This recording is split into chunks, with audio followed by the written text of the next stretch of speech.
Thanks for tuning in to the Drive On podcast, where we're focused on giving hope and strength to the entire military community. Whether you're a veteran, active duty, guard, reserve, or a family member, this podcast will share inspirational stories and resources that are useful to you. I'm your host, Scott DeLuzio, and now let's get on with the show. Hey everyone, welcome back to Drive On. I'm your host, Scott DeLuzio, and today my guest is retired Air Force Lieutenant Colonel Les Carroll.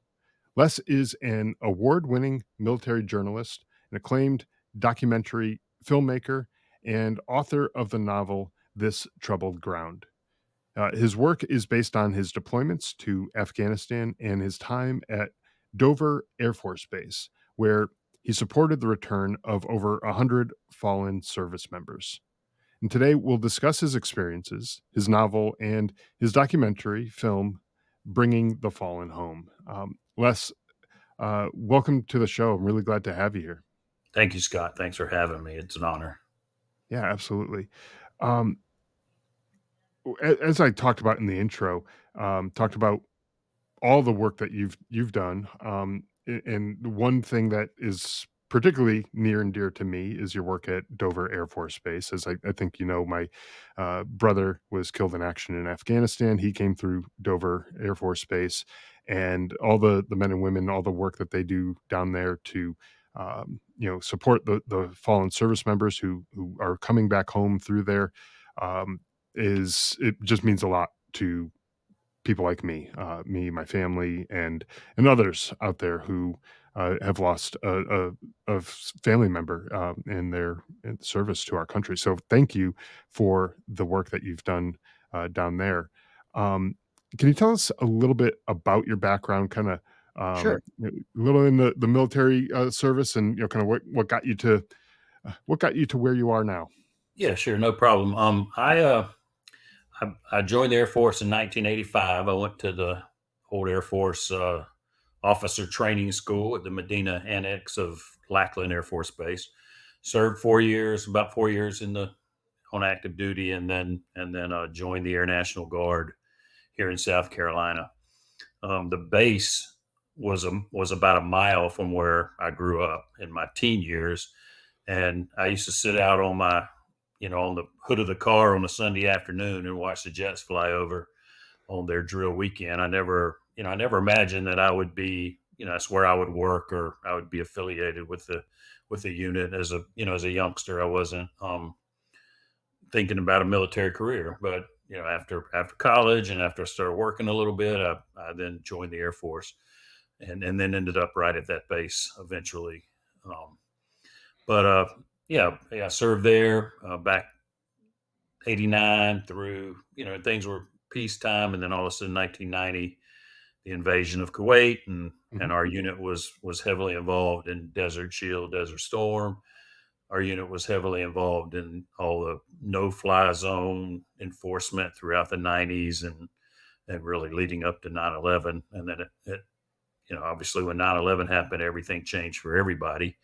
Sure. And the last 12, 13 years of my career, my unit was very involved with pretty much everything going on in the Middle East. It's an F-16 unit, highly thought of unit, very experienced unit, just full of really experienced pilots and maintainers and people that a lot of which had come out of the Air Force and then joined the Air National Guard.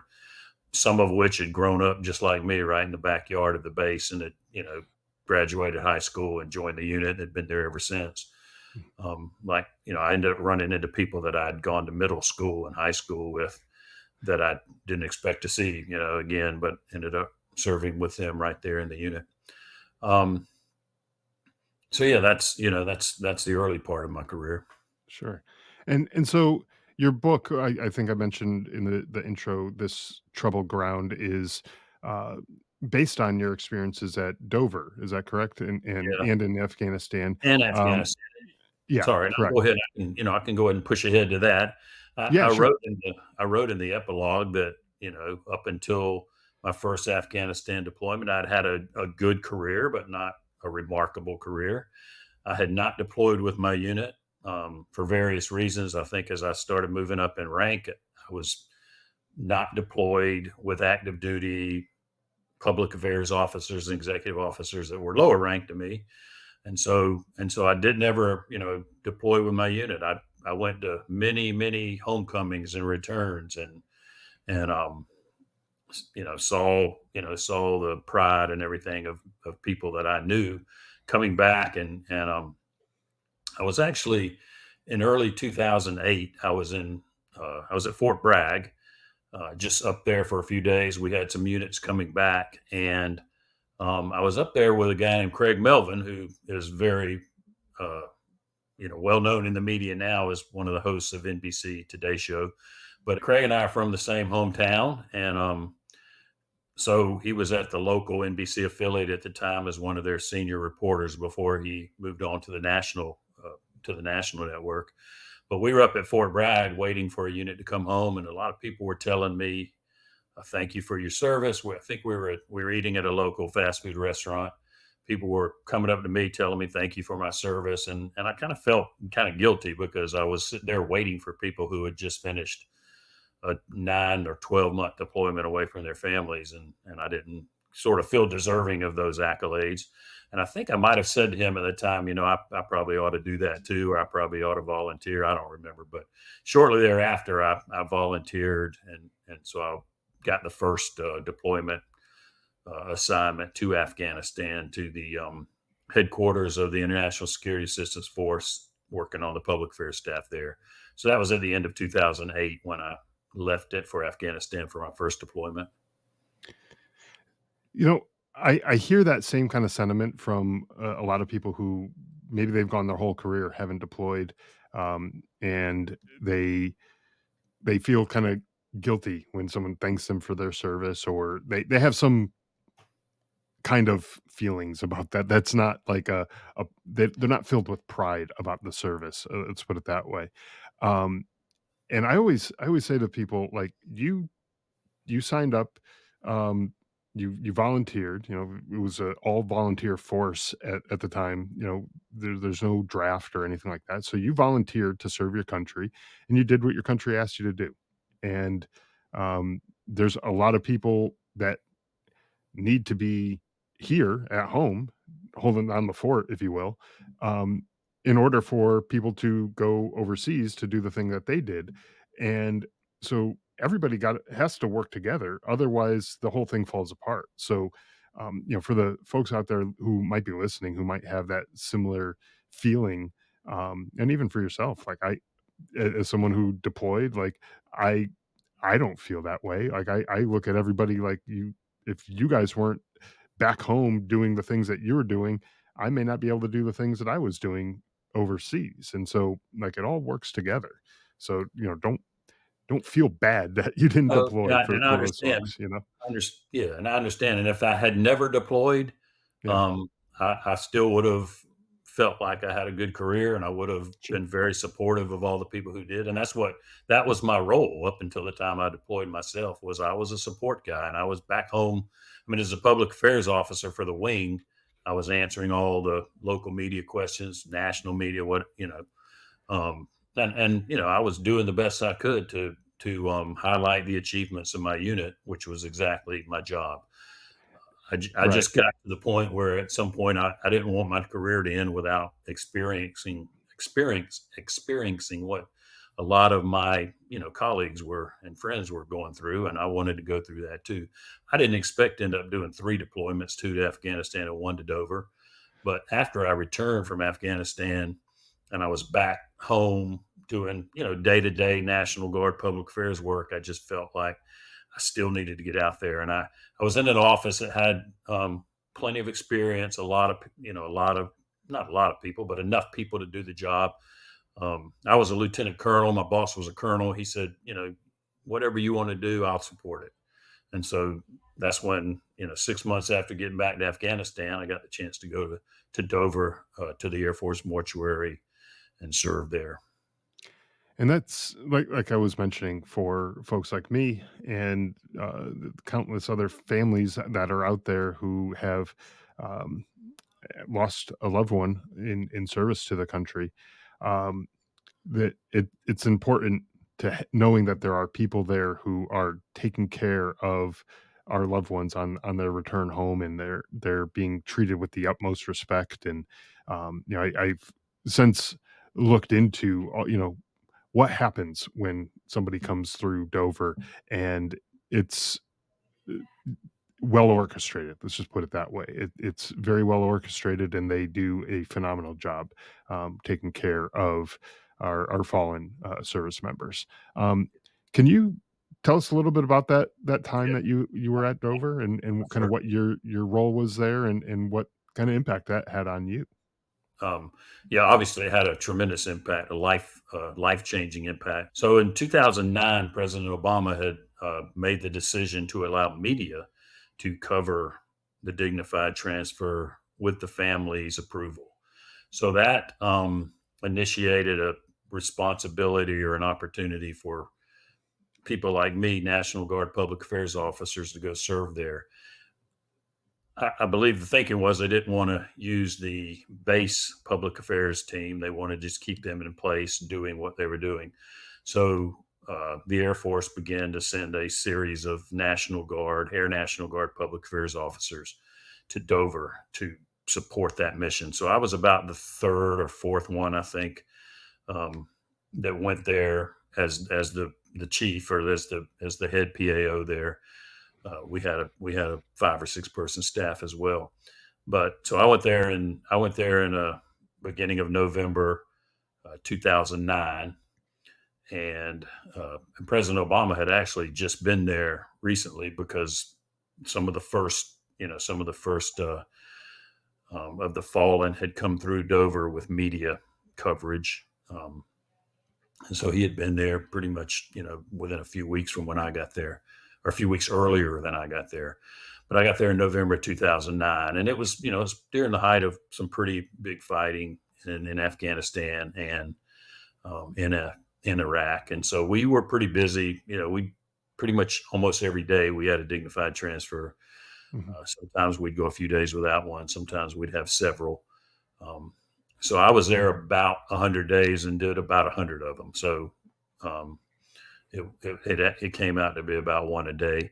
And so what we would do is we would set up a media area and the family area on the ramp ahead of the arrival of the aircraft. The aircraft came in, we would bring the family to the ramp.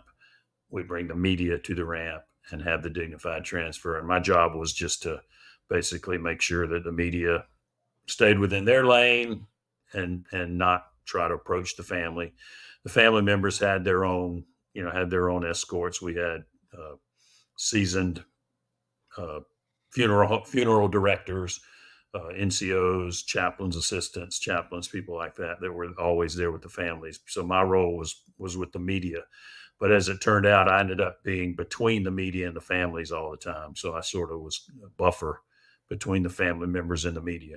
And so I did that about 100 times, including 7 CIA officers that were killed in Afghanistan that came back. We didn't get any public media coverage of that, but I was there on the ground for that as well, kind of doing the same role, setting up for the family, helping the internal media get set up, to cover that as well. Sure.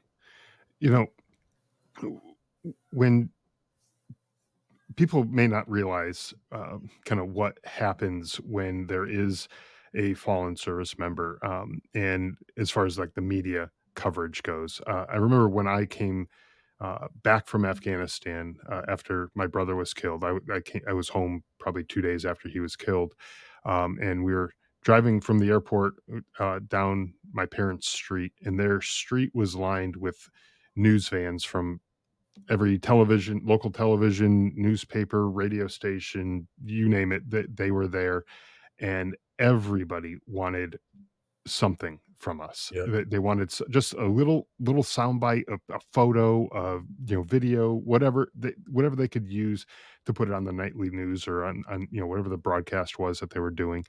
And I remember being so angry driving down the street and seeing these people and thinking to myself, these people are like vultures. Like, how could they be so insensitive that, like, now of all times that they're just clamoring over all this.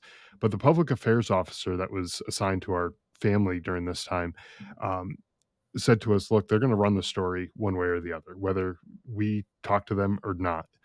And he said, "It's completely within your right to not talk to them. You don't have to." Yeah. And I was like, "Okay, good. Then I'm not," That's but exactly what I that's exactly the advice I would have given. yeah, but he said, "But just keep in mind that the story will run and it'll be in the news, and then tomorrow it'll be forgotten." Um and then I said, I was thinking about it, and I was like, and my parents were thinking about it as well, and we are like, "You know what? My brother deserved more We than don't that." want it Like, to be forgotten. yeah, we don't We want want him it to to be be forgotten. We remembered. want that story to be told, and we don't want it to be told like having them go interview somebody in the grocery store parking lot, like, "Oh, what do you think about this local soldier who was killed?" And of course, they're gonna say, "Oh, it's sad," and whatever. Well, that's so generic and like not memorable at all. And I was like, "Well, that was not the kind of send off I want for my brother. Like he deserved a hell of a lot more than that." So Somebody yeah, might have said somebody sorry to interrupt you. Somebody might yeah, have go ahead. said, "Hey, you shouldn't have been there in the first place," or something negative like that, Sure, which yeah, and you might have regardless of gotten some politics, other that crap would like that, yeah. definitely hurt your family's feelings that he died for something and that, that he was there for a reason. So that's the Right. kind of response you could get. I sorry to interrupt you, but I've just gotta add this, Yeah, yeah.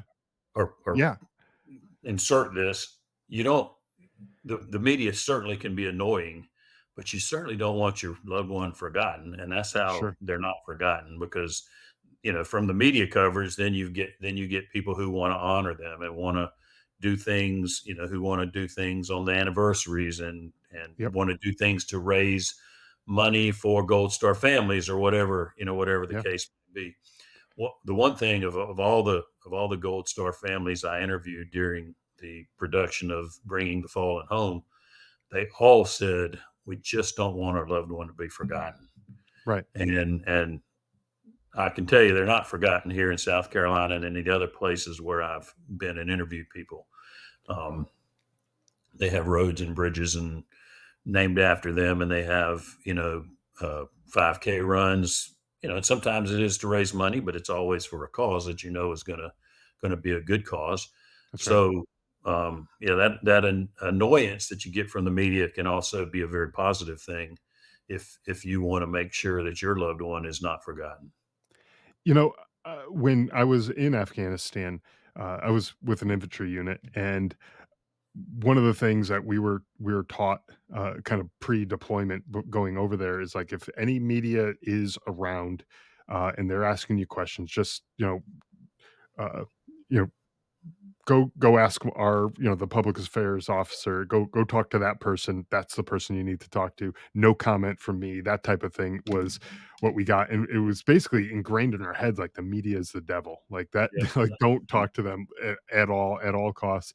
And I think I still had that mentality yeah. when I was driving down my parents' street, going to their house, and I see these people. I'm like, the devil is everywhere. What the what is going on? And it's kind of a Um, mistake to feel that way about the media because the actual DoD policy basically says, and I don't it's been a long time, but it says something like full, as much disclosure as you can without compromising security, personal privacy, and everything. But the DoD sure. policy is to provide as much information as you can provide. Now that's more for operational things than it is for something like this. But the thinking still is that we need to provide as much information as possible.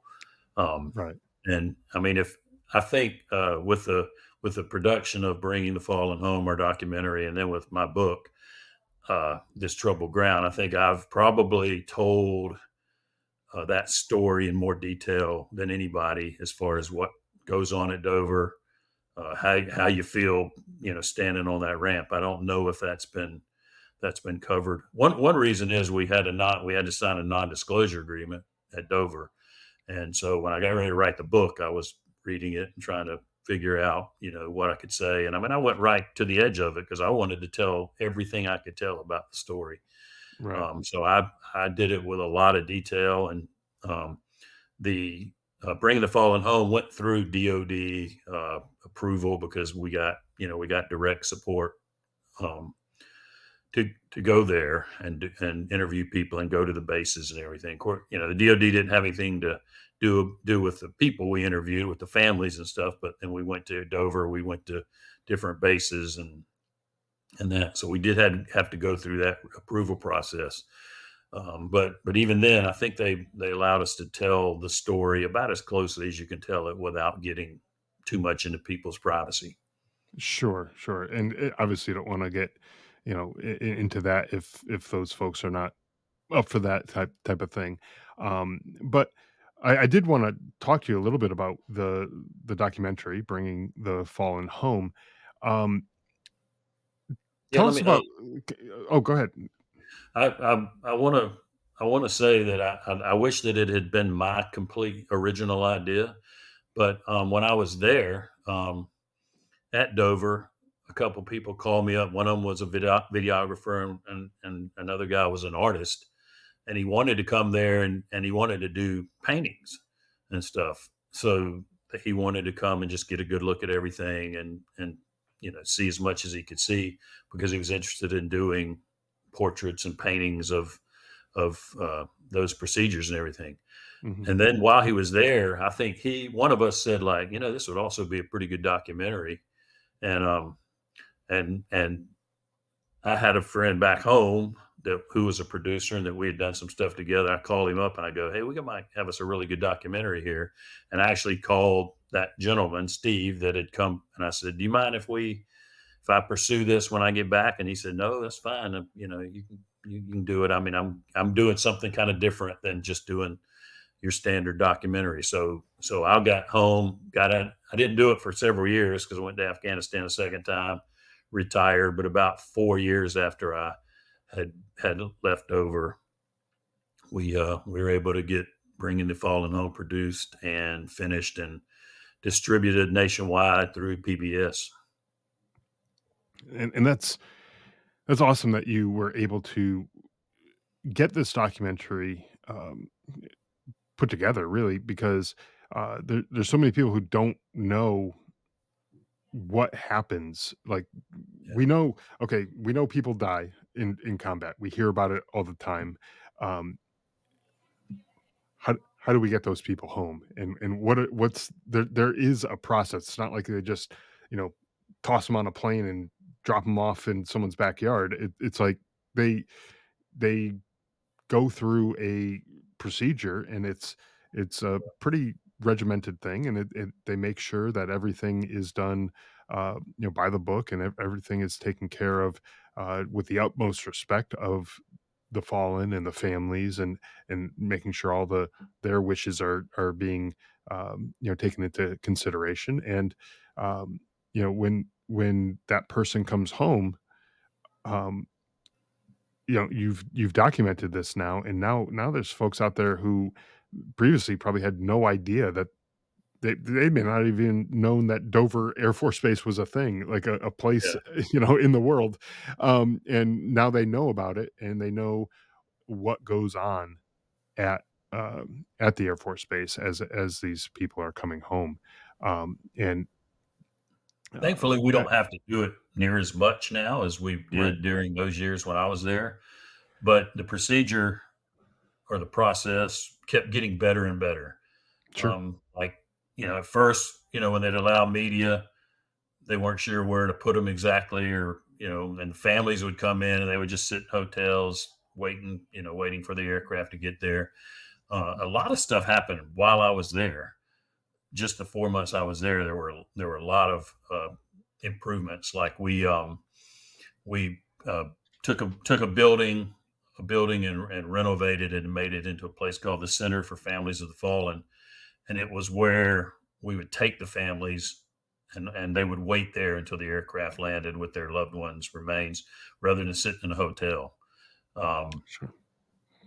they would just go, and that was just for like the last couple hours. It would allow us to get them on the base, chaplains would be there, people would be there to support, and there'd just be, snacks and sodas and coffee and different things. And that's where they would wait. And it was a very beautiful facility, had really nice furniture, nice furnishings, and it was right there, 5 minutes from the ramp.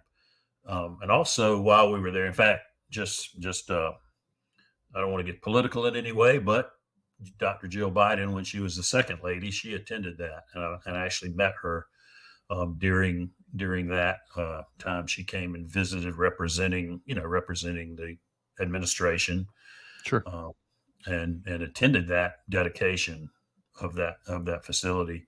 Mm. And I believe while I was there, or shortly thereafter, they broke ground for on a Fisher House. For people that don't know, a Fisher houses are facilities that are built on or near military installations for families to come in and stay there when their loved ones are injured or something. A lot of them are around Walter Reed and places like that, the Yep. hospitals. But they built a Fisher House on Dover, and it's like a little hotel or apartment. It's just a nice building. It's got different bedrooms, private facilities for families, common areas. And again, and that's where the families should come and stay a few nights if they needed to, instead of staying at a hotel close by. And that's Right. also on the base. And that was built when we did the documentary. So we were able to feature that Fisher House in the documentary as well. And talk to people about how, despite going through the worst moments of their lives, how comfortable they were able to feel when they got to that Fisher House and rested, were able to rest a day or two before going to the ramp and that kind of thing. And so those facilities are in place and they're there when needed, and hopefully they won't be needed very often, but when they are, when they're needed, those facilities are still there. Yeah, and that's great. And one of the things that I noticed through my experience is that um, anybody from the military who came to support our family, they w- were phenomenal. They took their job seriously. They made sure that the family didn't have to worry about things that unnecessarily. They took care of so much stuff for us. There's forms and paperwork and all this kind of stuff, which without the support from the military to like kind of guide us through that, we'd have no idea what to do in order, Yeah. even for something as simple as getting a grave marker in the cemetery for my brother. Oh, yeah. Like Yeah. That's there's what paperwork and all very, that kind of very, stuff. And they just, here it is. Here's the papers. Just put yeah. your signature here, and we already checked the boxes that you wanted, and everything's done for you, and you don't have to really think about this stuff too much. Just really just sign the paper and then that's it. And so, uh, I have no doubt that the military, the Fisher House, all of the people who were involved down there at Dover did their best to What make year was sure that. that, by the way? I knew you'd lost your brother, but Yeah, it was August of 2010, so it was shortly and after you left there. yeah, Yeah, I remember us talking about that it was after. So right, so so there the Center for Families of Fallen would have been built. The Fisher House would not have been built by then, but right. um, that was during a time when there were many changes and improvements and modifications to all the procedures. It was just continuing to get better and better, I think, at that time. Well, and one of the things, like as you were saying, how there was a lot of changes, a lot of improvements that were taking place. Um, One of the things that struck me was that if somebody just didn't give a damn, they don't really care about their job. They're not working They're on not going making there. things better. They're not looking to how do we make things better for these families. If The they really people, didn't care, you know. yeah, So the those people cared, right? Yeah, the job at the mortuary isn't for everybody.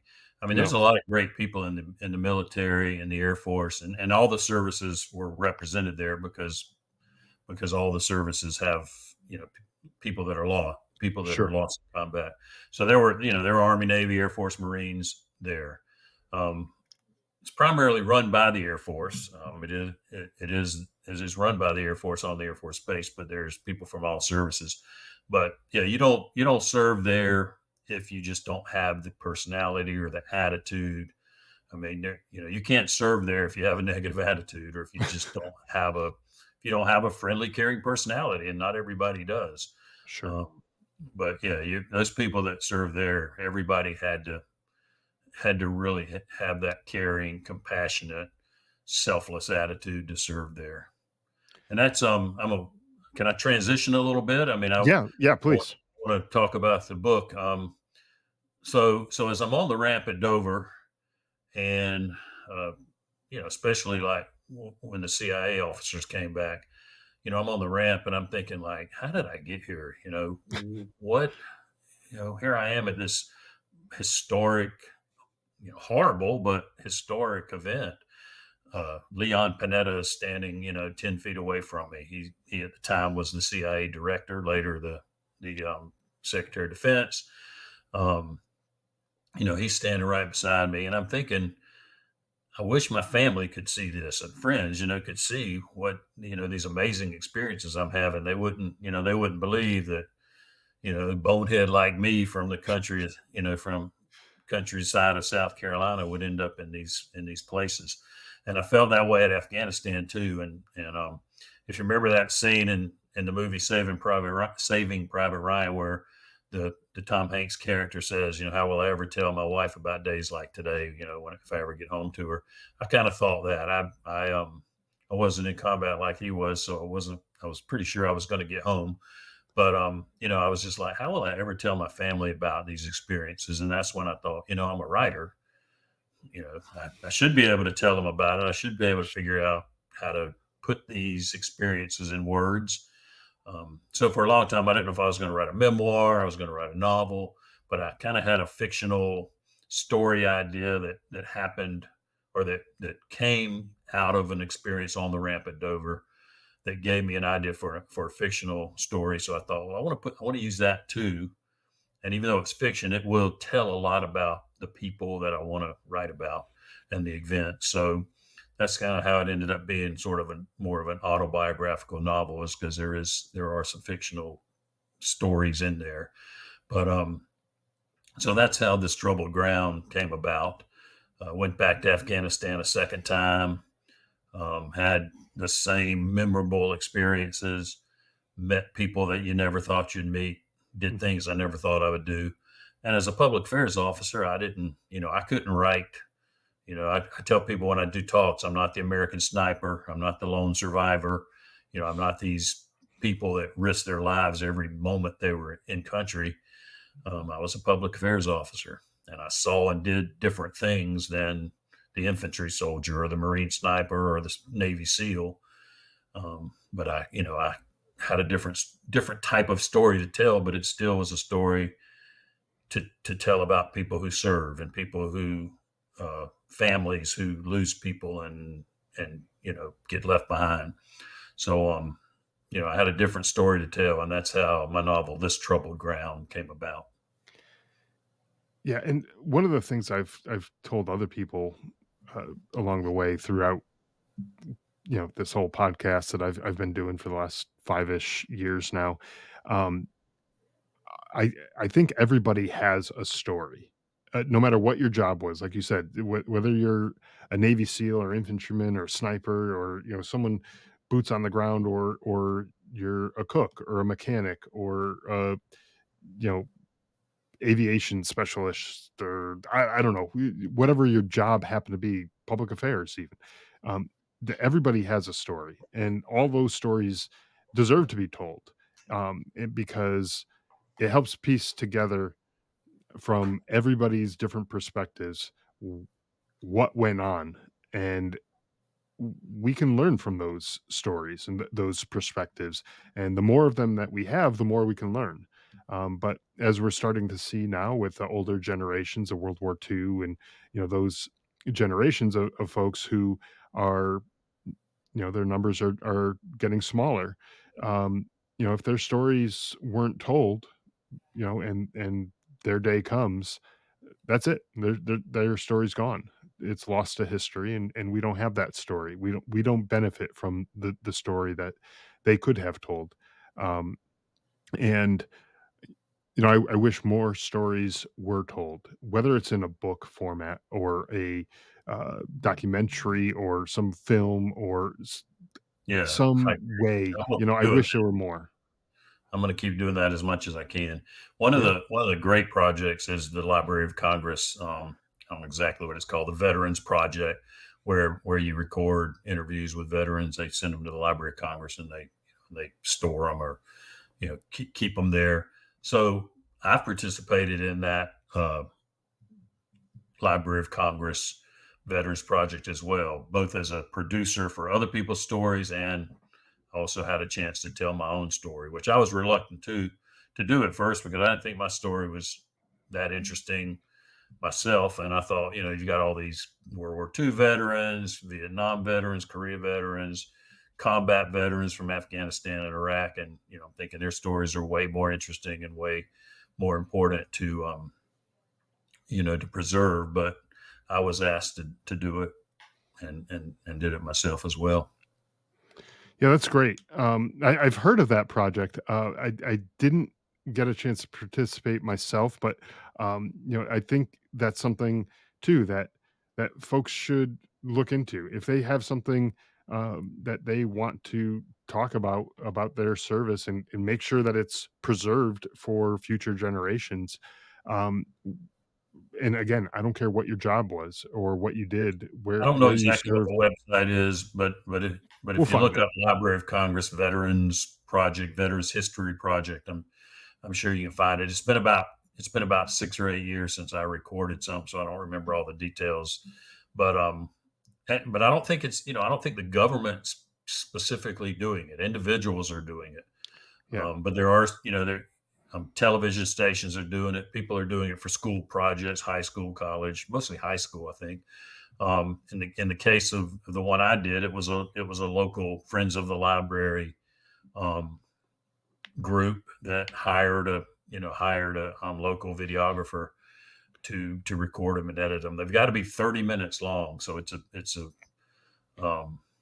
got to be a pretty good interview. It can't you know sure. it can't be just like a sound bite from a TV story. It's got to be a minimum 30-minute interview. So but different people can do them. Anybody can do them if they meet the criteria. I mean, any local, a local freelance videographer could do them himself or herself if they wanted to do it and meet the criteria. Yeah, absolutely. I think where I first heard of it was actually from my congressperson. She was at a Veterans Day event or something, Yeah, and they mentioned it there, like that it was a thing. Not that they were filming it themselves, like through their office, but that you can submit this through the Library of Congress. So um, it's been a couple of years. I still haven't done anything with it, but now actually, now that you mention it, it might be something that I look into, and maybe that's something I do, uh, you know, want to participate in. Maybe other people out there want to participate in it too. So I'm going to look for that link to how do you go about doing this, and I'll put it in the show notes for the I should listeners. do a lot more because I have a lot of interviews with veterans that I haven't sent that I could, because I've Sure, interviewed a lot of people doing documentaries. Besides Bring the Fallen Home, a few others. I've done documentaries on the history of the South Carolina Air National Guard and the South Carolina Army Guard, or really it was South Carolina National Guard, mostly Army, a little bit of Air because we'd already done the Air National Guard. But sure. I've got dozens of interviews in the can that could be done, but the few I did were specific people that I thought would make for very good stories. Um, but yeah, Yeah, that's a great project. yeah, and I think just going back to everybody's story deserves to be told, and I don't care what you did, where you served, how long it was, uh, none of that stuff matters. Like your story still deserves to be told, and in a project like this was going to be stored and accessible for years and years to come, probably long after we're all gone. These stories will still be accessible, and wouldn't it be great, thinking back right now, if you can go uh to some website somewhere and be able to pull up an interview from I don't know, some private who was on the front lines in World War One or something, and think just you hear can. his story. You know, I think these stories are accessible. I haven't done yeah, it just 'cause I've been busy doing other stuff, but now that I think about it, I mean, I think you can go to the Library of Congress website and pull these stories. As soon as we get done, I'm gonna try it and see because I don't want to tell people bad information. But sure, I think there's thousands of these stories available to the public. yeah, and that's I If I'm think not that's the wrong point. about that. Yeah, If I yeah, am, sorry. I think you're right. I think that, and I think that's the whole point of this. I don't think they're recording them just to hoard them and store them so nobody can see them. Well, You we know, can stop and uh, look it up real quick if you wanted to, but yeah, no, that's okay. or We'll look you into it, you and can and then just add something about it, I'll put a link in there in the or show keep my notes. So part in there where I said it, yeah, hoping that it's actually true. could you tell us a little bit more about the book before we wrap up, and where people can go to find it and grab a copy for themselves? Yeah, like I said, my book is This Troubled Ground. I just came up with that headline, or I mean, I'm sorry, I came up with that title. It was actually Blood on the Ground before, but then there's a few books with that title, and so we wanted to come up with something that wasn't, something that wasn't already done several times. Um, and This hallowed ground, of course, has been used. And when I was talking to the publisher, I was going, I don't know if Afghanistan, I don't know if I consider it hallowed ground. It's more like troubled ground to me. And same Right, with Dover. I mean, Dover is definitely hallowed ground, but there's a lot of pain there. There's a lot of pain there as well. So I just said, what about this troubled ground? And he goes, ah, yeah, that works. Let's do this troubled ground. So that's just how we came up with the title. But so I published it about a year ago. We're just right on the 1 year anniversary of the publication. Um, I've done quite a few visits to American Legion groups. Visited some National Guard Association conferences where obviously I was right at home with that audience, and uh, people, there are a lot of people who appreciated being able to get a personalized signed copy of the book. I've tried to go visit as many libraries as I can and do presentations out to public libraries. I'm doing more of those. But this Troubled Ground is available, Amazon and all your local, I mean all your normal online booksellers. Um, if you don't want to buy it, you want to get it in your library, call up your local library and ask them to put it there because it's in 400 to 500 libraries probably across the country, but there are approximately 17,000 public libraries, branches, and main libraries. So it's still in a pretty small percentage. So, if people want to help get it in their local library, then you do the, request to purchase or suggest a purchase link. And there's always an opportunity for patrons to request the book. And I mean, I like selling them obviously as a writer, but I also love it in libraries, and I just want people to have a chance to wherever they are in some far off place around the country to be able to go and pick up the book and read it from their local library. Not everybody wants to spend 15 or 20, $25 on a book. So, um, that's what libraries are for, and that's why they're so great. But yeah, I've gotten great response from people who have read the book who really have enjoyed it. Um, I've several people I served with have read it, and they said, that you did pretty good. You hit, you kind of hit the mark there with what you were trying to do. Because I mean, I wanted to know if did I do what not only what I wanted to do, but what did I tell the story the way that was beneficial to others and people that served there. And so I'm getting good response from it.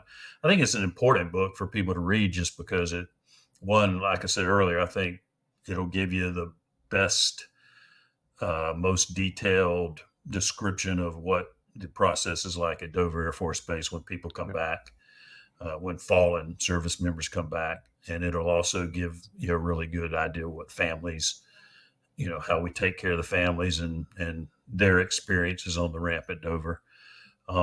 There's one uh, specific part of the book that where I really in detail described one particular day, and it was a day when we brought back 4 Marines, and it was during the and it was a daytime dignified transfer. Many of them are at night, but this one was during the day, and it was cold, it was windy, and during the day you can see everybody's faces. You can see all the Mhm. expressions. You can see all the faces of all the people, and it was it was a day when really of all the days it was probably the one I remember the most.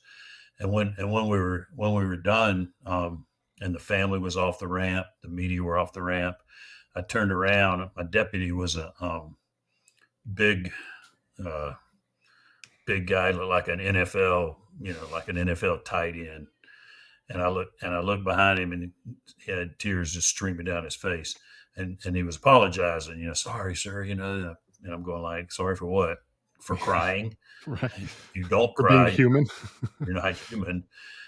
Just we got to hold it together during the event while the family's on the ramp. Yeah, The media's on the ramp. We've got to keep our composure. But after, you know, you can break down and cry. We all have, and I did many times. sure. Um, and I was probably a little more stoic that day because that was, I'd done almost 100 of them, and so I was a lot more prepared. He had just gotten there. That was one of his first ones, Mm, and I was a lot more prepared. And that day was probably the hardest and most emotional day, just because of some of the things that happened and the reactions of some of the families and I described that in the book. I'm not going to give it all away um, now, but I described that in the book, some of the reactions of the families, and that yeah. made it one of the hardest days that we had there. Well, we definitely want people to go out and get a copy of the book. So yeah, definitely don't give too much detail, but you definitely did give a nice little teaser there to kind of whet the appetite of some of the folks who might want to learn a little bit more about this and who'd be interested in getting a copy of that book. Now, one question you brought up how the uh, dignified transfers typically are at night, but this one happened to be during the day. Is there a reason why they're typically at I night? don't Do you think know, there's or a is it reason except unless it's just about the yeah, timing of the aircraft leaving. Um, because if I'm just trying to think of the timing. I mean, the aircraft with the remains would most likely have left Ramstein, and depending on the timing there, if it's night or early morning, I don't. And it wasn't all. I don't think, and it wasn't always the case. There were some during the day, and there were some 5, 6, 7 o'clock at night too. mhm, But there were a lot late in the evening as well. I just remember that one particular one was, midday on a Saturday. And, yeah, it's just a day when you think you might want to be home, watching your favorite college football team or right, whatever. right, That was in around March. So it would have been, your favorite college basketball team, maybe. But, sure, it was middle of the day on a Saturday, all these, a lot of family members had come, 4 young Marines had been lost and were coming home, and it was cold and windy and very bitter. The wind made the cold bitter cold. Temperature yeah, was maybe 30, 35 degrees. It wasn't that cold, but the wind was blowing about 30 miles an hour. yeah. That cuts right through. I It that was I know the feeling when no that no wind wind hits right there. like a tarmac wind. Right, right, and that's a Um, big open area too, so a there's big open nothing in area. the Yeah, way. Yeah, exactly. So, yeah. But um, so that's just so I know most people have probably seen the clip from Dover, of the president or secretary of defense or congressman or senator, some very senior person going to a dignified transfer and, being there. They've seen that 30-second clip. But in my documentary and in my book, it describes it. I think I describe it in more detail than, mhm. and people then can go from watching that clip and then they can really get a very, very good description of what actually happens. Yeah, so definitely for the listeners, go check it out. Check out the book, check out the documentary. If you haven't seen or read them already, definitely go give them a look, and learn a little bit about, kind of the tail end of things, where people are coming back home from overseas, and how they are treated. What goes on with the fallen, but also with the families. Families, yeah, not just the way we treat the fallen, but, Yeah, it's the family. families. I mean, that Yeah, you know, we're gonna take care of the fallen regardless, but a lot of the stuff at Dover is to make sure you do everything you can to ease that excruciating pain of the family members. And a lot of people have said that to me. They said, "Oh, I got on that ramp at Dover and it was the worst day of my life, the worst moment of my life." You've been there, right? You were yeah. there? I actually didn't go to Dover. No, I Okay. know the feeling But that they. yeah, you got into Yeah. the feeling.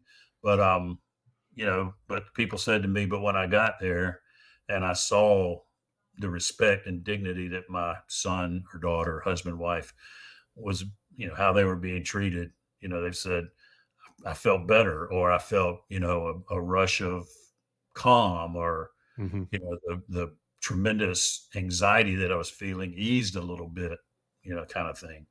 There's no, they didn't feel good. Nobody feels good on the ramp at Dover, No, but you might have but there are felt, things to make it feel worse if it it's could done be the a wrong lot way, worse. right? You might have Yeah, you might have felt better knowing that we were going to take the best possible care of your loved one, yeah, and we were going to honor him or her, with the dignity and honor they deserved.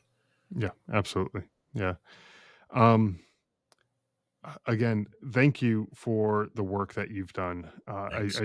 Through, not only the documentary in your book, which I think are super important to have out there, but also the work you did as a public affairs officer through, especially at Dover, but all the other places that you were in Afghanistan, and everywhere else that you were, working there, because again, my attitude has changed tremendously since I was in Afghanistan, but, there are stories, there are things that need to be told, and they need to be out there, and if they're not out there, then they get forgotten, and folks like you are the ones, uh, telling the stories and getting those stories out there, and helping kind of facilitate those types of things with the media, and making sure that those stories don't get forgotten, and that they are, able to be told. So to me, it's definitely an incredibly important job that you had, and the folks on your team, the people that work together to make sure that these stories got out there, and that the media had what they needed in order to, um, uh, tell the stories Yeah. essentially, and do it Well, this is the respectfully too. way I Yeah, feel like in retirement I can contribute. Because absolutely. even though I'm writing books and they're books, I'm going out and selling and signing and doing, but I think the messages touch people and can make a difference, and I can do that Yeah.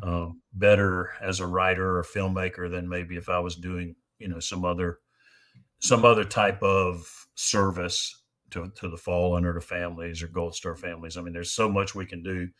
I don't participate in all of the runs and the 5K runs and the parades and everything. And I have done Wreaths Over America one time. Yeah, Wreaths Over America. I've done Oh, yeah. that one time. And I don't do it all the time, but this is the way I feel like I can contribute by telling these stories, and hopefully making families like you feel like that your service meant something, your brother's sacrifice meant something. Um, no And matter what the outcome of the war, you want to know that your brother's service meant something, and his sacrifice, absolutely. and your family's sacrifice. Yeah, and to that point, 100%, we feel that, it did mean something, and that we were taken care of with the utmost respect and dignity. And I think everyone all along the way, really did a tremendous job. Everything from because I was there in Afghanistan Yeah, when they had the ramp ceremony, and I saw him going onto the plane. you've Um, served and you've lost somebody. That's pretty it unusual. it is actually. I looked into the data on that. It doesn't happen often. Doesn't happen. Um, and, but everything from Afghanistan all the way to, our hometown, everything was, all the way to the gravesite. Everyone was, Yeah. tremendous. It So, and doesn't end even at Dover. even beyond. No, it doesn't end It there either. can't end at Yeah, Dover. It's gotta carry on, through the absolutely. funeral, the burial, and beyond, And beyond that too. and Yeah, beyond. exactly. So you've been complimenting me a lot. Let me say to you, thank you for your service, I and as a appreciate that. Gold Star family member, thank you for your sacrifice because I have interviewed a lot of Gold Star families. I know a lot of Gold Star families, so at least I can't say I know what you're going through, but I know that it's tough, and I know that Gold Star families are in this very, very exclusive club that nobody wants to be in. Yeah, nobody asked for, an application to be be It's this included is in that great. club. It's this great society that you wish you weren't in. And Exactly, yeah, yeah. Um, Before we wrap up this episode, I know a lot of times the episodes, cover kinda heavier topics, a little little difficult topics to kind of go over, and so I like to end things on kind of a lighter note, and kind of hopefully leave people laughing, a little smile on their face at least, before we wrap up the episode. And whenever I have another veteran on the show, I like to do a segment that I call "Is It Service Connected?"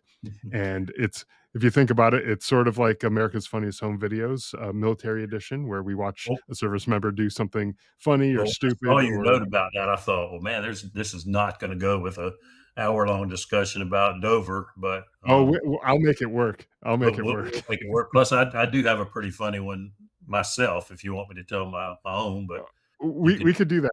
I you do have can go ahead. a quick video here that, we watch it, take a look, we can laugh at it, and, And I think the way service members do, we can kinda laugh and joke about, yeah, the misfortune of others a little bit. yeah, So, let me, share my screen so you can see it, and okay, then we'll take a look. And for the audio only listeners right now, I'll try to describe it as best as I can. But your best bet, again, I said this before on other episodes, go to YouTube, go to other uh, places where the video is, Twitter or wherever you can find it, and okay. uh, and check it out there. Right now, looks like we got a recruit at the top of a Like rappelling wall. obstacle course, yeah, okay, Yeah, it looks like he's about to rappel down this wall. yeah. And when I was in basic training, um, I I'm deathly afraid of heights. I am awful, and my drill sergeant figured out really quickly how petrified I was at the top of a wall like this. And as I'm stepping over, he's like, "Oh my god, you're not tied in right," and he made some sort of, joke like that, and I climbed back up that wall like you would never believe, and I was like white as a ghost. He said, I was so petrified, but then the worst part about it, he made me go back down, and I had to finish the going down the wall, and I was like, "This is not cool." But let's take a look at, how poorly, this poor unfortunate soul does on this rappelling tower. So let's take a look. So right now he's just got both feet over. Yeah, He's about to start going, but you could just tell saying, he's like, lean back, lean back. yeah, and he's not leaning back. He's still like just standing there, Yeah, crouched a little. he doesn't wanna go down, he don't wanna Okay. Now he's leaned back, not he can't well, see but behind oh, him, so oh he's like, gosh, now he's upside down. "Oh my Oh my god, gosh." he's not. He's screaming like a Yeah, He's oh my he's gosh. hanging on, his feet are off the wall, his arms, his legs are flailing everywhere, Yeah. his head's down towards the ground, and they're and they are slowly letting him down off down the Where's rope that? Is there, it so service connected? that would that be service connected by the time he Well well, I let think me the anxiety maybe, here's the only thing about that, I don't know the exact rule, but before you complete basic training, your status is different than if you complete basic training as far as your veteran status, Oh, your right. benefits. But I would hope that, yeah, if that guy fell and broke his arm, that he'd at least get it treated by the. I mean, they wouldn't put him out even if he was going to get out. Yeah. They would They take they'd care of still his treat broken them. arm Yeah. before, before.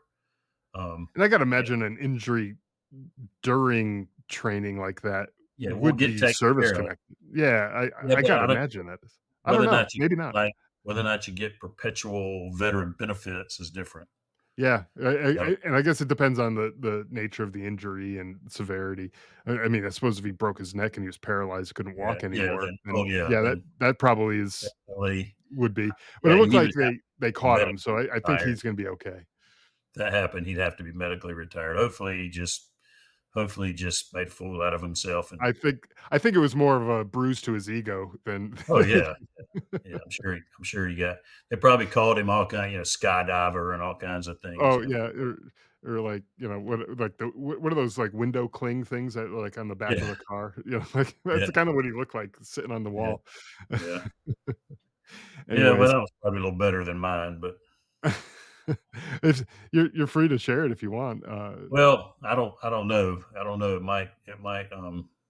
might detract a little bit from my dignity I'm trying to put. okay, When I was in Afghanistan, we I was can late leave it. for a meeting, and I was running up the stairs, and it was it was an old Afghan building, and the bottom stair was cracked, like, big chunk of it was missing.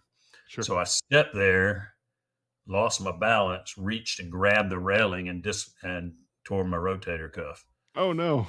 And and I said, "Man, really hurts." And people said, "Well, you better go see the doctor and get it recorded or, get it in your record." And I said, "Okay." So I went to the doctor and, he says, "I can," he didn't have x-ray or anything, but, he said, "Well, I'll just put it in your record that you injured your shoulder." And so when I got home, I got x-ray and I had a torn rotator cuff and Mm. got 10% VA disability. Well, So that is a, service connected. important message there. Get it documented, like, Yeah. as Oh, soon as yeah. you can. That's Get yeah. it If I had documented. not gone Yeah, to the doctor in Afghanistan and had that in my record, right. um, or be careful when you're walking upstairs, especially in Afghanistan, when you've got these buildings that are all beat up and stuff, and in case there's a big chunk of the stair missing. Yeah, the way I notice they kinda handle construction and things like that over there is good enough is the standard that they're Yeah. going for. Is Yeah. so, again, Anyway, before yeah, I do wanna thank you again, for taking the time to come on, sharing your stories, and, everything that you've done, over your career, through your time in Afghanistan, your time at Dover, and what you're doing now, giving back, by telling these stories. I really do appreciate it. So thank you again. thanks. Appreciate it, Scott. Thanks for listening to the Drive On podcast. If you want to support the show, please check out Scott's book, Surviving Son, on Amazon. All of the sales from that book go directly back into this podcast and work to help veterans in need. You can also follow the Drive On podcast on Instagram, Facebook, Twitter, LinkedIn, YouTube, and wherever you listen to podcasts.